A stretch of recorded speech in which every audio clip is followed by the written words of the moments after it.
सो hi everyone, मेरा नाम आशीष राजवंशी है और ये मेरे साथ मेरे चाचा जीवन राजवंशी और हम लोग नेपाल से आए हैं, झापा डिस्ट्रिक्ट से। और ये टीवी के लाइन में, टीवी रिपेयरिंग के लाइन में हम लोग ऑलमोस्ट 10-15 ईयर्स से रिलेटेड हैं। और ये वीफिक्स के बारे में हम लोगों ने यूट्यूब से सर्च करके आपके कॉन्टैक्ट नंबर से हमको ये मिला है। और यहाँ पर हम लोगों ने 3 दिन का ट्रेनिंग लिया।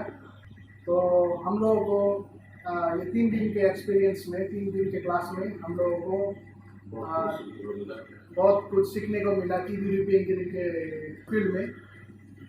और इधर जो टीचर्स हैं, जो क्लासेस जो दे रहे हैं, वो they are very good with very nice hospitality and all. So we are very happy, and whoever wants to come here and do some trainings regarding the machine, you are most welcome. Thank you.